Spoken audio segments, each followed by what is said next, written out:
దేశంలో నరేంద్ర మోడీ ప్రభుత్వం కార్మికులు పోరాడి సాధించుకున్న 29 కార్మిక చట్టాలని రద్దు చేసి వీళ్ళ కార్మికులకి తీవ్ర నష్టం కలిగిస్తూ కార్పొరేట్లకి బడా పెట్టుబడిదారులకి యజమానులకి అనుకూలంగా 4 లేబర్ కోడ్లు తేవడం జరిగింది.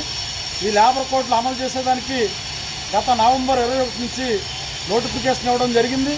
ఈ లేబర్ కోడ్లు అమలైతే కార్మికులు కట్టుబానిసలుగా మారతారు.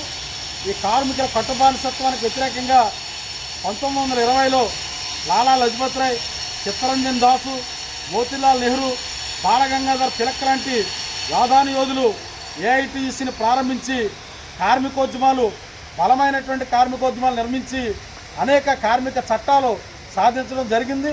యూనియన్ పెట్టుకునే హక్కు దగ్గర నుంచి ఇవాళ కనీస వేతనాలు పొందే హక్కు, సమ్మె చేసే హక్కు, ఇలాంటి అనేక చట్టాలు సాధించుకోవడం జరిగింది. కానీ వాళ్ళ లేబర్ కోడ్ల కారణంగా ఈ హక్కులన్నీ కూడా నిర్వీర్యమైపోయి ఇవాళ కార్మికులు కట్టుబానిసలుగా మారుతూ ఉన్నారు. ఈ కార్మికులకు నష్టం కలిగించే ఈ లేబర్ కోడ్లు రద్దు చేయాలని కోరుతూ గత సుదీర్ఘకాలంగా పెద్ద ఎత్తున ఉద్యమాలు చేస్తూ ఉన్నాం. ఇప్పటికే నరేంద్ర మోడీ ప్రభుత్వం అధికారంలోకి వచ్చాక 7 సార్వత్రిక సమ్మెలు చేశాం. మళ్ళీ రేపు ఫిబ్రవరి 12వ తారీఖున ఈ లేబర్ కోడ్లు రద్దు చేయాలని 8వసారి ఈ దేశవ్యాప్త సార్వత్రిక సమ్మెకి ఇవాళ దేశవ్యాప్తంగా కార్మికులు సమాయత్తమవుతూ ఉన్నారు.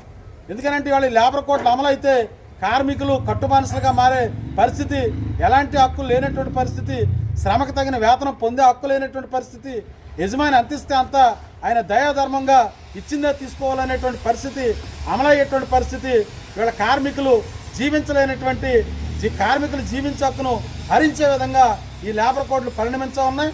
అందుకని లేబర్ కోడ్లు రద్దు చేయాలి, వీళ్ళ 29 కార్మిక చట్టాలు అమలు చేయాలని కోరుతూ ఫిబ్రవరి 12 దేశవ్యాప్త సమ్మెకు కేంద్ర కార్మిక సంఘాలు పిలుపునిచ్చాయి. ఈ సమ్మెను విజయవంతం చేయాలని కార్మిక లోకానికి విజ్ఞప్తి చేస్తూ ఉన్నాం.